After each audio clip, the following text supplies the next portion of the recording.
어린 왕자 생텍쥐페리.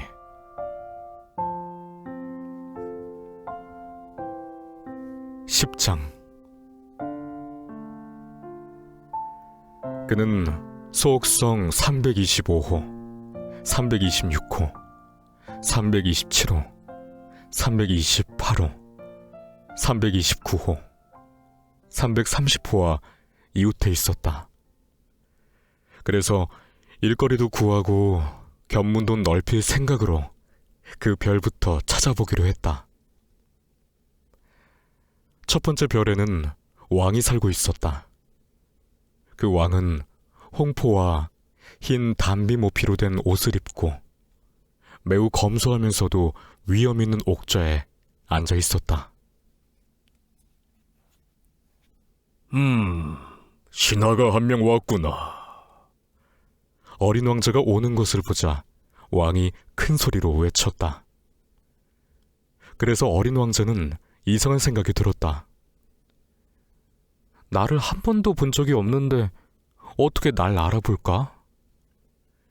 왕에게는 세상이 아주 간단하다는 것을 그는 알지 못했던 것이다. 모든 사람이 다 신하인 것이다. 너를 좀 더 잘 볼 수 있게 가까이 다가오너라. 어떤 사람의 왕 노릇을 하게 된 것이 무척 자랑스러워진 왕이 말했다. 어린 왕자는 앉을 자리를 찾았으나 그 별은 흰 담비 모피와 그 호화스러운 망토로 온통 다 뒤덮여 있었다. 그래서 그는 그냥 서 있었다. 그리고 피곤했으므로 하품을 했다.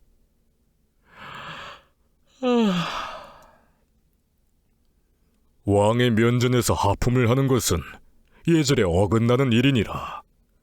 하품을 금지하노라. 임금님이 말했다.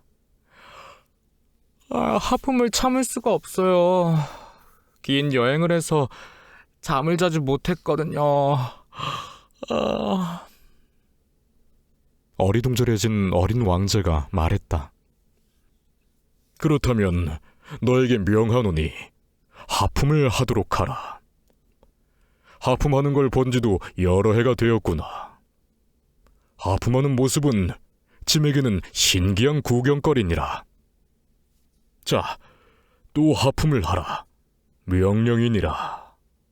왕이 말했다.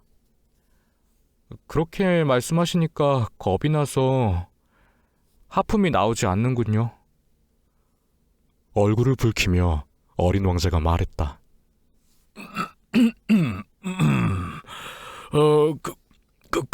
그렇다면 짐이 명하노니 어떤 땐 하품을 하고 또 어떤 때는 하고 왕이 대답했다.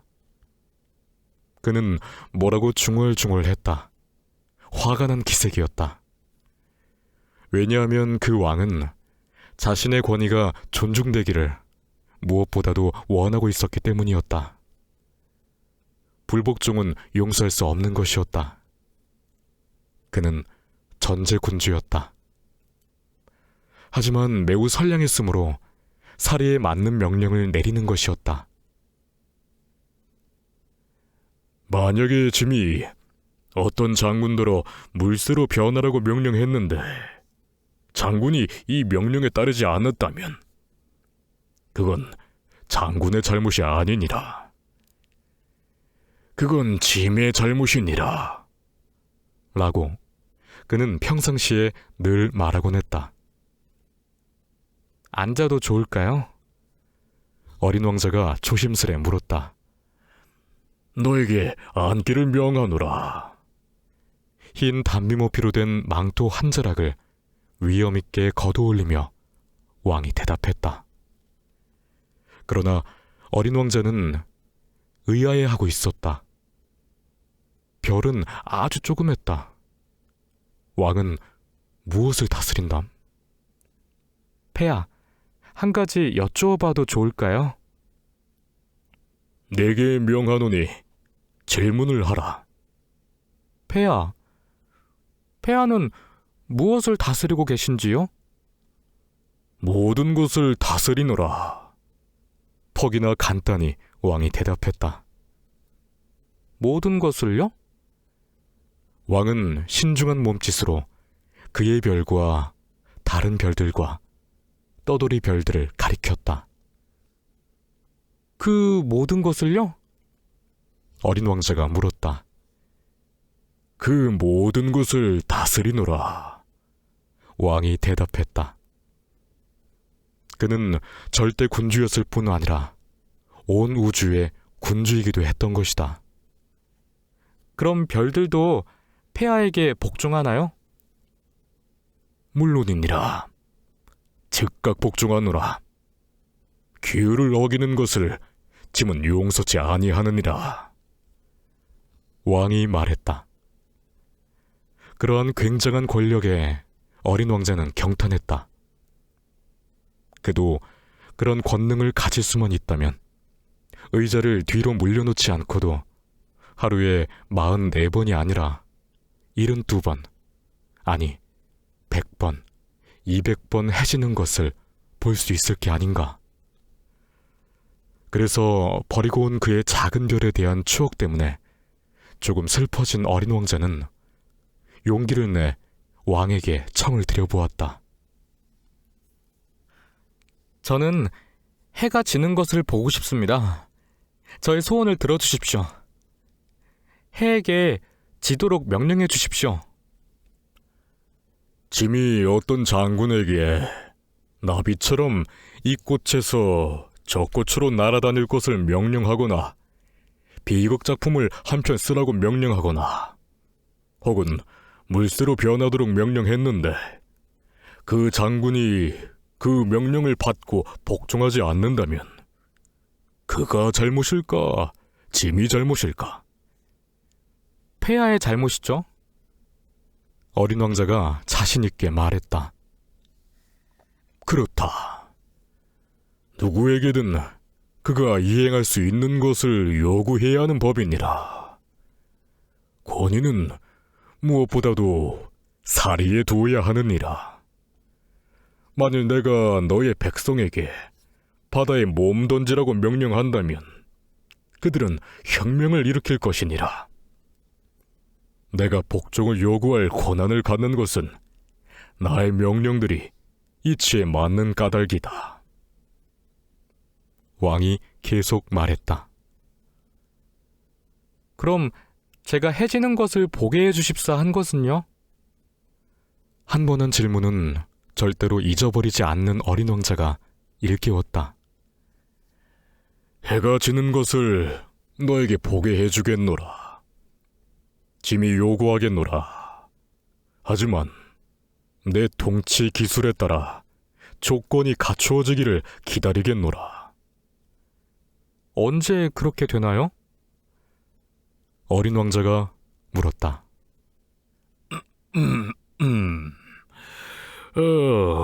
오늘 저녁 7시 40분이니라. 짐의 명령이 얼마나 잘 이행되는지 너는 보게 될 것이다. 왕이 대답했다. 어린 왕자는 하품을 했다. 해가 지는 것을 못 보게 된 것이 섭섭했다. 그리고 벌써 조금 심심해졌다. 이제 저는 여기서 할 일이 없군요. 다시 떠나가 보겠습니다. 떠나지 말라. 너를 대신으로 삼겠노라.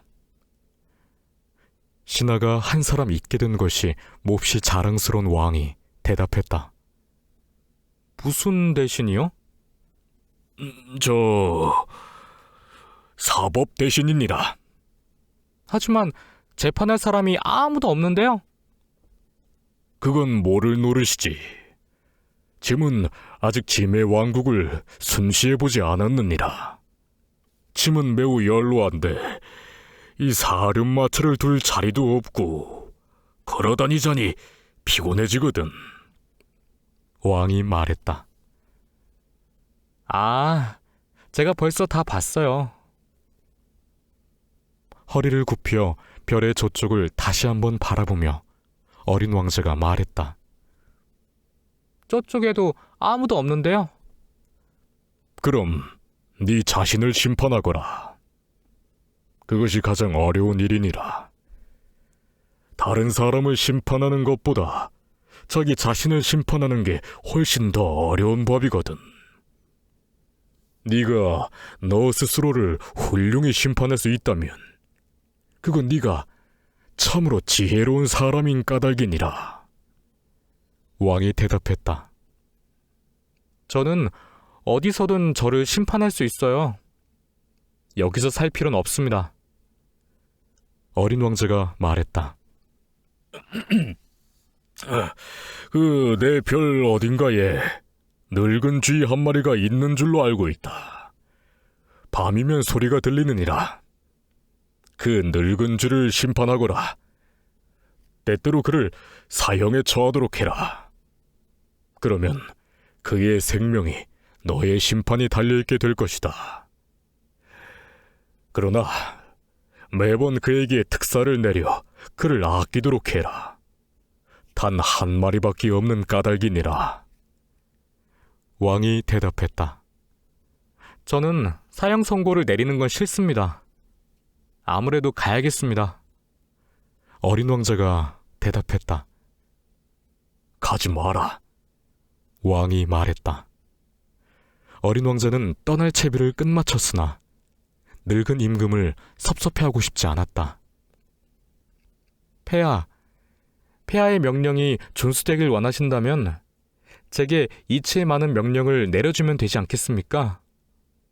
이를테면 1분 내로 떠나도록 제게 명령하실 수 있잖아요. 지금 조건이 좋은 것 같습니다. 왕이 아무 대답도 하지 않으므로 어린 왕자는 머뭇거리다가 한숨을 한 번 내쉬고는 길을 떠났다. 너를 내 대사로 명하노라. 왕이 황급히 외쳤다. 그는 매우 위험에 넘치는 표정을 짓고 있었다. 어른들은 참 이상해. 하고 어린 왕자는 여행하면서 속으로 중얼거렸다.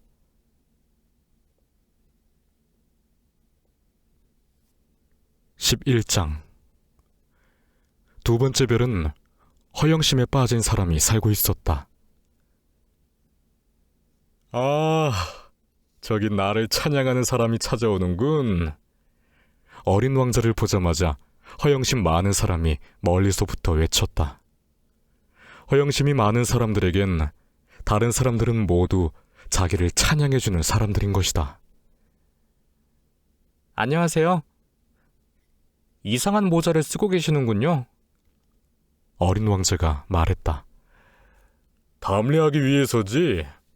나에게 사람들이 환호를 보낼 때 담례하기 위해서야. 그런데 불행히도 이리로 지나가는 사람이 아무도 없어. 허영심 많은 사람이 대답했다. 아, 그래요? 무슨 말인지 알아듣지 못한 어린 왕자가 말했다. 두 손을 마주 두드려요. 허영심 많은 사람이 가르쳐 주었다. 어린 왕자는 두 손을 마주 두드렸다.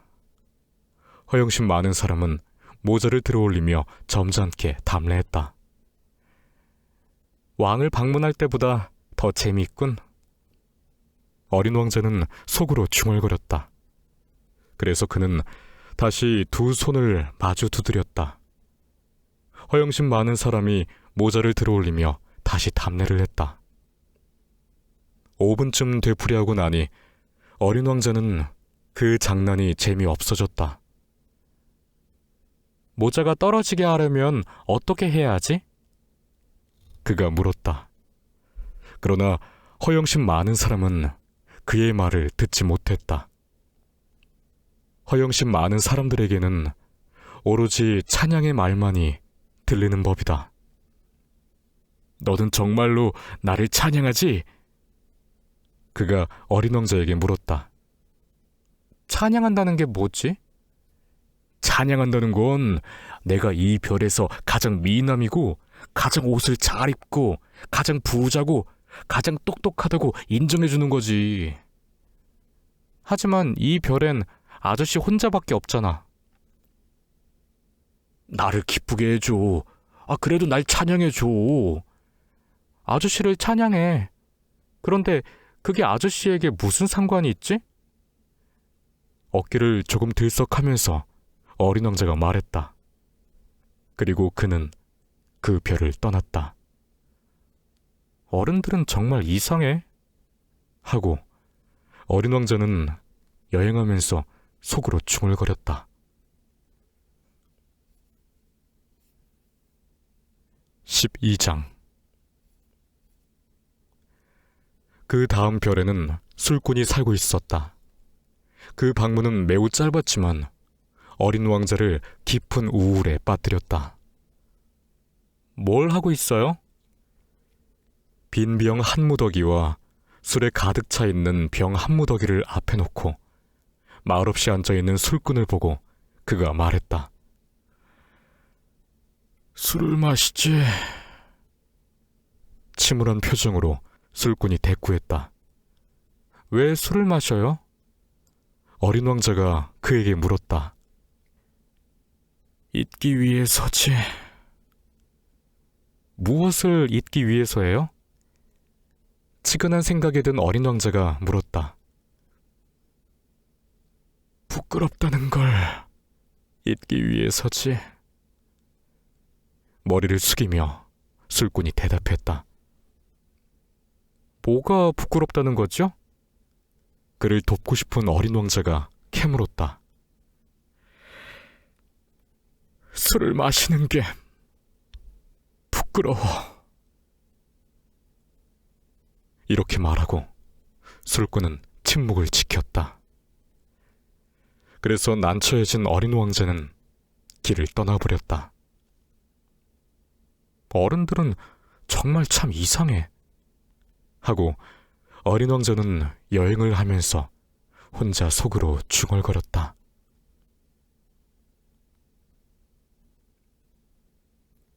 13장. 네 번째 별은 실업가의 별이었다.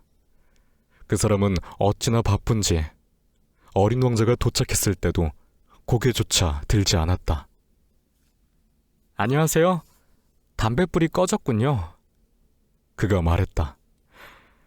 셋에다 둘을 더하면 다섯, 다섯하고 일곱을 더하면 열둘, 열둘에 셋을 더하면 열다섯. 안녕. 열다섯에 일곱을 더하면 스물둘, 스물둘에 여섯을 더하면 스물여덟. 다시 담뱃불 붙일 시간은 없어. 스물여섯에 다섯을 더하면 서른하나라. 그러니까 5억 162만 2731이 되는구나. 무엇이 5억이야? 너 아직도 거기 있니? 5억 100만... 생각이 안 나는구나. 너무 바빠서. 나는 중대한 일을 하는 사람이야. 허튼 소리 할 시간이 없어. 둘에다가 다섯을 더하면 일곱. 무엇이 5억이야? 한 번은 질문을 포기해 본 적이 평생 없는 어린 왕자가 다시 물었다. 실업가가 머리를 들었다. 이 별에서 54년 동안 살고 있는데 내가 방해를 받은 적은 딱 3번뿐이야. 첫 번째는 22년 전이었는데 어디서 왔는지 모를 웬 풍뎅이가 날 방해했어. 그게 요란한 소리를 내서 계산이 4군데나 틀렸지.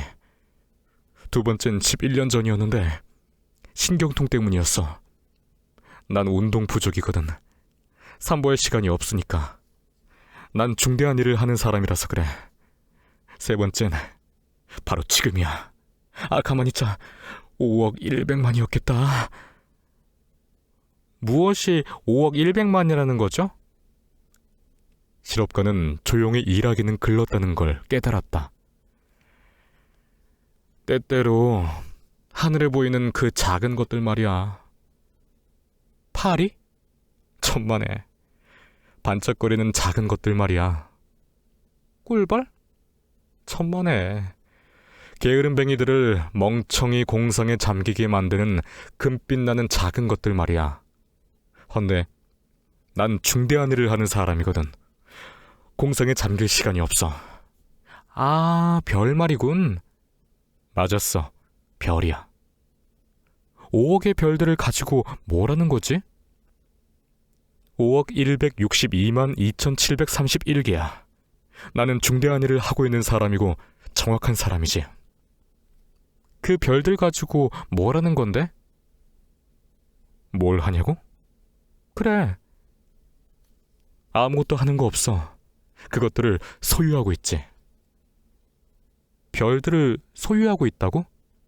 그래. 하지만 내가 전에 본 어떤 왕은 소유하지 않아. 그들은 다스리지. 그건 아주 다른 얘기야. 그럼 그 별들을 소유하고 있는 게 아저씨한테 무슨 소용이 돼? 부자가 되는 게 무슨 소용이 있어? 다른 별들이 발견되면 그걸 사는데 소용되지. 이 사람도 그 술꾼처럼 말하고 있군. 하고 어린 왕자는 생각했다. 그래도 그는 질문을 계속했다. 별들을 어떻게 소유한담? 별들이 누구 거지? 투덜대듯이 실업가가 물었다. 모르겠는데? 그 누구의 것도 아니겠지. 그러니까 내 거지. 내가 제일 먼저 그 생각을 했으니까. 그러면 아저씨 것이 되는 거야? 물론이지. 임자 없는 다이아몬드는 그걸 발견한 사람의 소유가 되는 거야. 임자가 없는 섬을 네가 발견하면 그건 네 소유가 되는 거고, 네가 어떤 좋은 생각을 제일 먼저 생각해냈으면 특허를 맡아야만 해. 그럼 그것이 네 소유가 되는 거야. 그래서 난 별들을 소유하고 있는 거야. 나보다 먼저 그것들을 소유할 생각을 한 사람은 아무도 없거든. 그건 사실이지. 아저씨는 별들을 가지고 뭘 할 건데? 어린 왕자가 말했다. 그것들을 관리하지. 세어보고 또 세어보고 하지.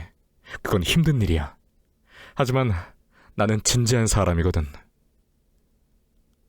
어린 왕자는 그래도 흡족해하지 않았다. 난 말이야, 머플러는 소유하고 있을 때는 그것을 목에 두르고 다닐 수가 있어. 또 꽃을 소유하고 있을 때는 그 꽃을 꺾어 가지고 다닐 수가 있고.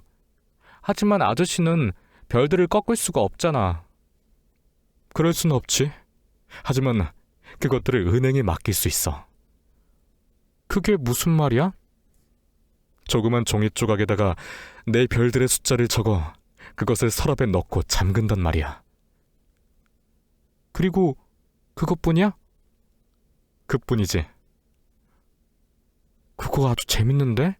아주 시적이고. 하지만 그리 중요한 일은 아니군. 하고 어린 왕자는 생각했다. 어린 왕자는 중요한 일에 대해서 어른들과 매우 다른 생각을 가지고 있었다. 난 말이야, 꽃을 한 송이 소유하고 있는데 매일 물을 줘. 3개의 화산도 소유하고 있어서 매주 그 흐름을 청소해주고는 하지. 불이 꺼진 화산도 청소해주니까 3개란 말이야. 언제 어떻게 될지 알 수 없는 노릇이거든. 내가 그들을 소유하는 건 내 화산들에게나 내 꽃에게나 유익한 일이야.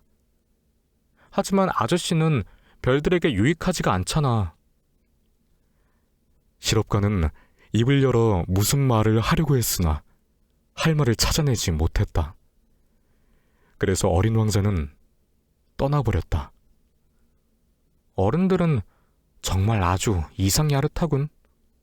하고 어린 왕자는 여행하면서 혼자 속으로 중얼거릴 뿐이었다.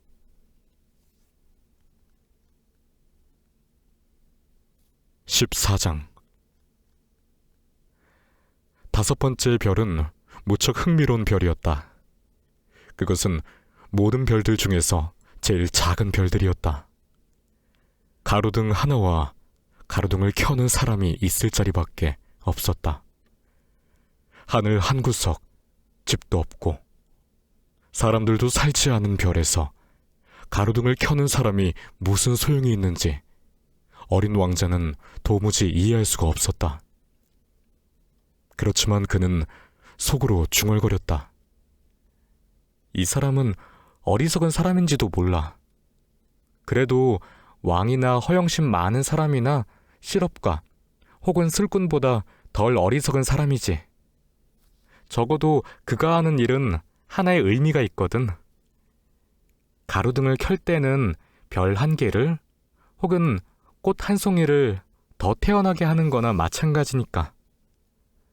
가로등을 끌 때면 그 꽃이나 그 별을 잠들게 하는 거고. 그거 아주 아름다운 직업이네. 아름다우니까 진실로 유익한 것이고. 그 별에 다가가서 그는 가로등 켜는 사람에게 공손히 인사했다. 안녕 아저씨. 왜 가로등을 지금 막 껐어? 안녕. 그건 명령이야. 가로등 켜는 사람이 대답했다. 명령이 뭐야? 내 가로등을 끄는 거지. 잘 자. 그리고 그는 다시 불을 켰다. 왜 지금 막 가로등을 다시 켰어? 명령이야. 가로등 켜는 사람이 대답했다. 무슨 말인지 모르겠는걸? 어린 왕자가 말했다. 이해할 건 아무것도 없지. 명령은 명령이니까. 잘 자. 가로등 켜는 사람이 말했다. 그리고 가로등을 껐다. 그리고 나서는 붉은 바둑판 무늬의 손수건으로 이마에 땀을 닦았다. 난 정말 고된 직업을 가졌어. 전에는 무리가 없었는데 아침에 불을 끄고 저녁이면 다시 켰었지. 그래서 나머지 낮 시간에는 쉬고 나머지 밤 시간에는 잠을 잘 수가 있었거든. 그럼 그 후 명령이 바뀌었어? 명령은 바뀌지 않았으니까 그게 문제지. 이 별은 해가 갈수록 빨리 돌고 있는데 명령은 바뀌지 않는단 말이야. 가로등 켜는 사람이 말했다. 그래서? 어린 왕자가 말했다. 그래서 이제는 이 별이 매분마다 1회전을 하고 있으니까 1초도 쉴 새가 없는 거야. 매분마다 한 번씩 껐다가 켰다가 해야 하는 거지. 그거 참 이상하네. 아저씨네 별에선 하루가 1분이라니. 조금도 이상할 거 없지. 우리가 이야기를 하고 있는 지가 벌써 한 달이 되어 있단다. 가로등 켜는 사람이 말했다. 한 달이? 그래. 30분이니까 30일이지. 잘 자. 그리고는 그는 다시 가로등을 켰다. 어린 왕자는 그를 바라보았다. 명령에 그토록 충실한 그 가로등 켜는 사람이 그는 좋아졌다. 의자를 뒤로 물리면서 해지는 걸 보고 싶어 하던 지난 일이 생각났다. 그 친구를 도와주고 싶었다. 저 말이야. 쉬고 싶을 때 쉴 수 있는 방법이 있어. 그야 언제나 쉬고 싶지. 가로등 켜는 사람이 말했다. 사람은 누구나 성실하면서도 또 한편 게으름 부리고 싶을 수도 있는 법인 것이다. 어린 왕자는 말을 계속했다. 아저씨 별은 아주 작으니까 세 발짝만 옮겨 놓으면 한 바퀴 돌 수 있잖아. 언제나 햇빛 속에 있으려면 천천히 걸어가기만 하면 되는 거야. 쉬고 싶을 때면 걸어가도록 해. 해가 원하는 만큼 길어질 수 있을 거야. 그건 별로 도움이 되진 못하겠는걸. 내가 무엇보다 좋아하는 건 잠을 자는 거니까. 가로등 켜는 사람이 말했다. 그거 유감인데. 어린 왕자가 말했다. 유감이야. 잘 자. 가로등 점화하는 사람이 말했다. 그리고는 가로등을 껐다. 저 다른 모든 사람들, 왕이나 허영심 많은 사람이나 술꾼 혹은 실업가 같은 사람들에게 멸시받을 테지. 하지만 우스꽝스럽게 보이지 않는 사람은 저 사람뿐이야. 그건 저 사람이 자기 자신이 아닌 다른 일에 전념하기 때문일 거야. 더 멀리로 여행을 계속하면서 어린 왕자는 생각했다. 그는 섭섭해서 한숨을 내쉬며 이런 생각도 했다. 내가 친구로 삼을 수 있었던 사람은 저 사람뿐이었는데, 그렇지만 그의 별은 너무 작아. 두 사람이 있을 자리가 없거든. 그가 그 축복받은 별을 잊지 못하는 것은 24시간 동안에 1540번이나 해가 지기 때문이었다는 것은 어린 왕자가 차마 스스로에게도 고백하지 못하는 사실이었다.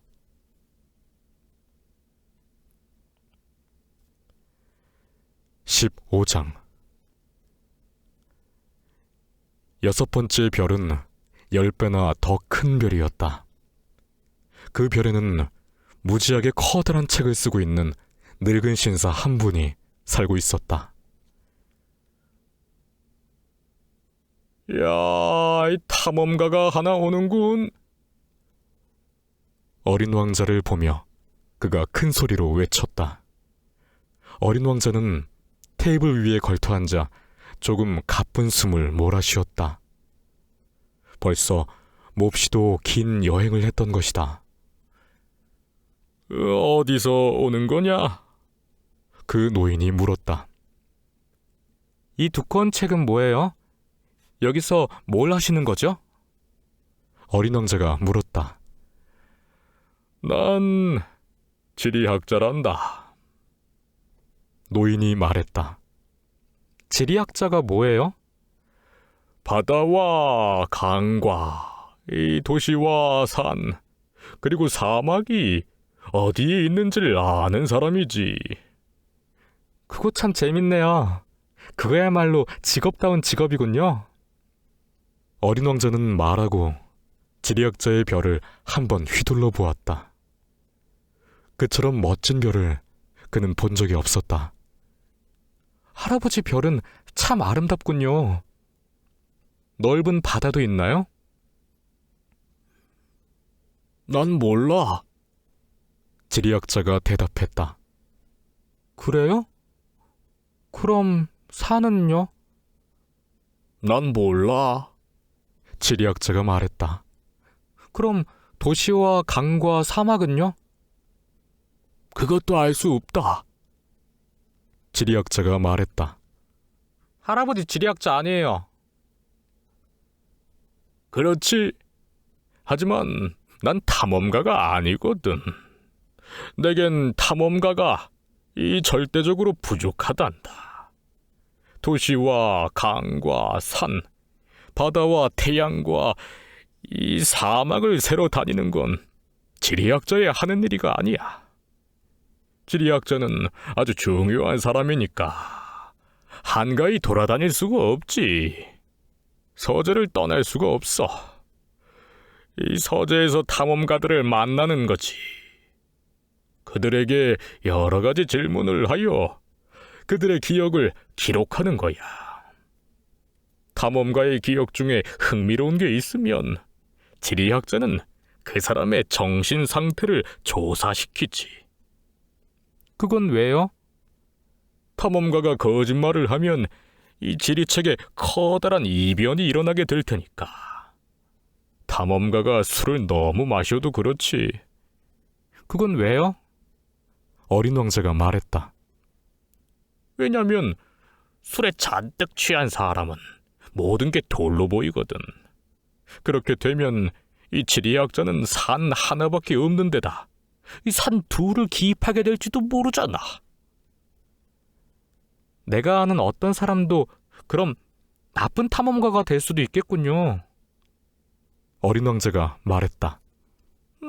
그럴 수도 있겠지. 그래서 이 탐험가의 정신 상태가 훌륭하다고 생각될 때는 그의 발견을 조사하지. 가보시나요?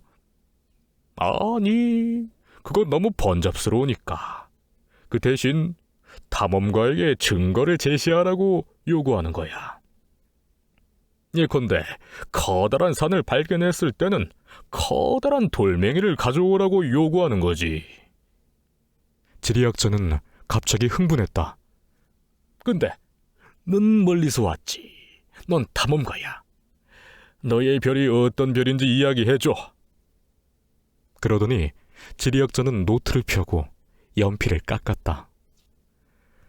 탐험가의 이야기를 처음에는 연필로 적었다가 그가 증거를 가져오기 기다리면서 잉크로 적는 것이었다. 자, 시작해볼까? 지리학자가 물었다. 내 별은 별로 흥미로울 게 없어요. 아주 작거든요. 화산은 셋이 있어요. 둘은 붙어있는 화산이고 하나는 불이 꺼진 화산이죠. 하지만 언제 어떻게 될지 모르겠어요.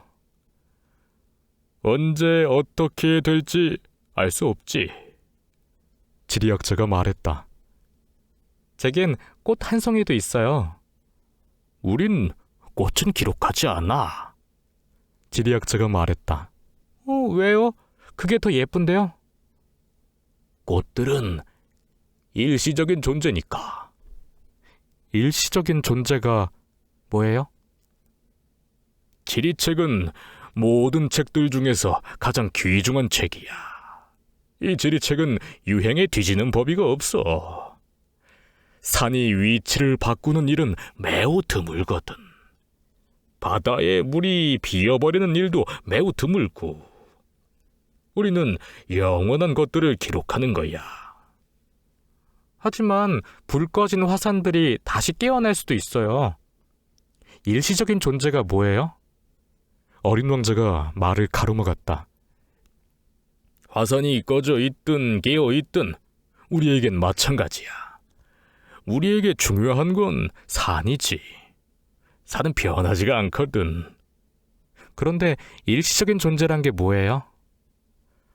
한 번 한 질문은 평생 포기해 본 적이 없는 어린 왕자가 다시 되물었다. 그건 머지않은 장래에 사라져버릴 위험에 처해 있다는 뜻이지. 내 꽃은 머지않은 장래에 사라져버릴 위험에 처해 있어요? 물론이지. 내 꽃은 일시적 존재야. 세상에 대항할 무기라곤 네 개의 가시밖에 없고. 그런데 나는 그 꽃을 내 별에 혼자 내버려 두고 왔어. 하고 어린 왕자는 생각했다. 그것은 후회스러운 느낌의 시작이었다. 그러나 그는 다시 용기를 냈다. 어디를 가보는 게 좋을까요? 그가 물었다. 지구라는 별로 가봐. 이 대단히 이름 높은 별이거든. 그리하여 어린 왕자는 그의 꽃에 대해 생각하며 다시 길을 떠났다.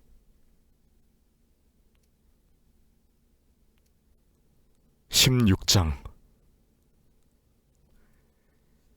7번째 별은 그래서 지구였다. 지구는 그저 그렇고 그런 보통 별이 아니었다. 그곳에는 111명의 왕과 7,000명의 지리학자와 90만 명의 실업가, 750만 명의 술주정뱅이, 3억 1,100만 명의 허영심 많은 사람들, 즉 약 20억쯤 되는 어른들이 살고 있었다. 전기가 발명되기 전까지는 6대륙을 통틀어 46만 2,511명이나 되는 가로등 점화하는 사람을 두어야 했다는 이야기를 들으면 여러분은 지구가 얼마나 큰지 짐작이 갈 것이다. 그래서 좀 멀리 떨어진 곳에서 보면 눈부시게 멋진 광경이 벌어지는 것이었다. 그들이 무리지어 움직이는 모습은 오페라의 발레에서처럼 질서정연한 것이었다. 맨 처음은 뉴질랜드와 오스트레일리아의 가로등 켜는 사람들의 차례였다. 가로등을 켜고 나면 그들은 잠을 자러 갔다. 그러고 나면 중국과 시베리아에 가로등 점화하는 사람들이 발레 무대에 나타났다. 그들 역시 무대 뒤로 살짝 몸을 감추고 나면 러시아와 인도의 가로등 켜는 사람들이 나타나는 것이었다. 그 다음번에는 아프리카와 유럽의 가로등 켜는 사람들, 또 그 다음에는 남아메리카의 가로등 켜는 사람들, 또 그 다음에는 북아메리카의 가로등 켜는 사람들이 차례로 나타났다. 그런데 그들은 무대에 나타나는 순서를 틀리게 하는 법이 없었다. 그것은 무척 장엄한 광경이었다. 오직 북극에 단 하나밖에 없는 가로등 켜는 사람과 북극에 있는 그의 동료들만이 한가하고 태평스러운 생활을 하고 있었다. 그들은 1년에 2번 일을 했다.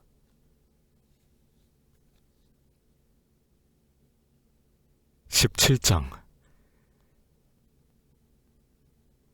재치를 부리려다 보면 조금 거짓말을 하는 수가 있다. 가로등 켜는 사람들에 대해 내가 한 이야기는 아주 정직한 것은 못 된다. 지구를 잘 알지 못하는 사람들에게 자칫하면 지구에 대한 잘못된 생각을 가지게 할 수도 있을 이야기였다. 사람들이 지구 위에서 차지하는 자리란 실은 아주 작은 것이다.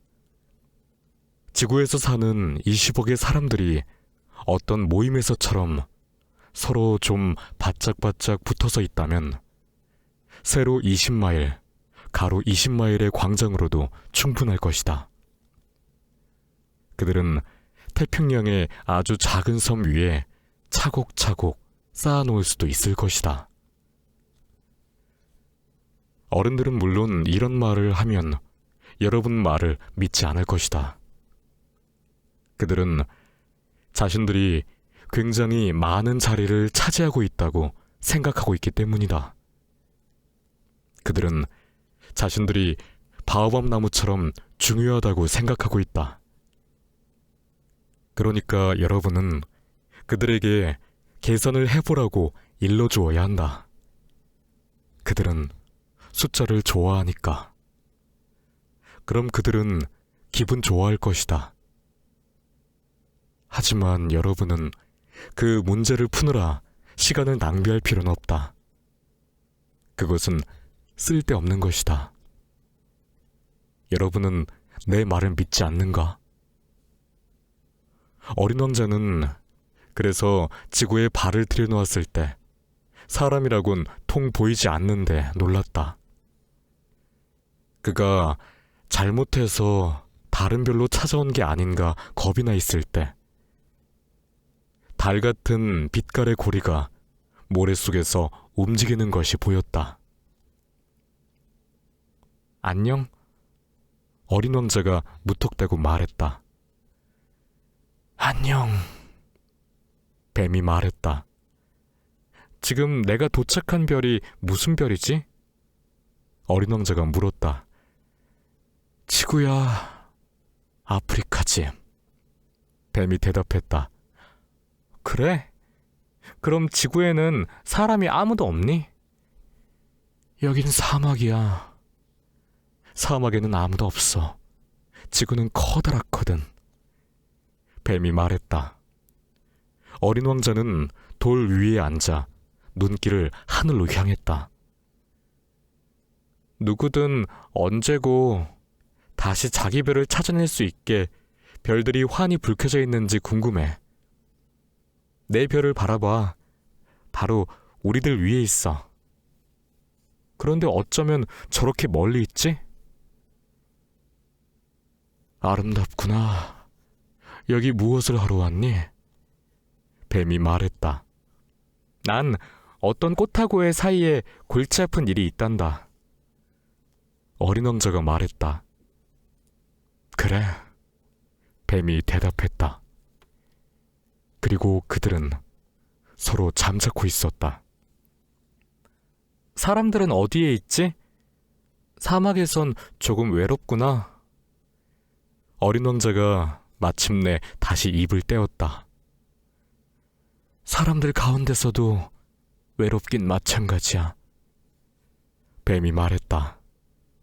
어린 왕자는 그를 한참 바라보았다. 넌 아주 재밌게 생긴 짐승이구나. 손가락처럼 가느다랗고. 그가 말했다. 그래도 난 왕의 손가락보다도 더 힘이 세단다. 뱀이 말했다. 어린 왕자는 미소를 지었다.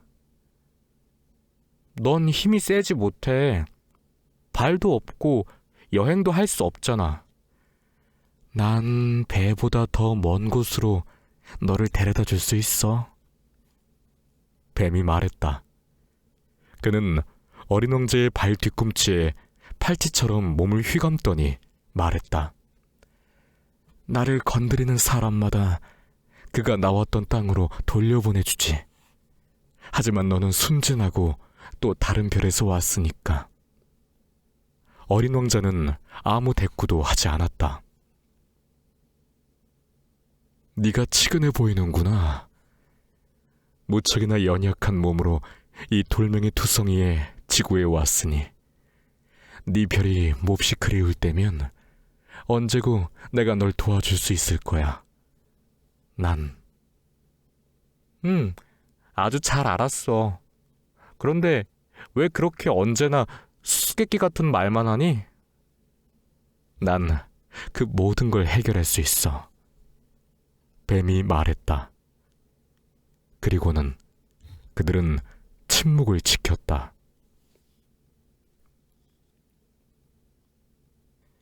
18장.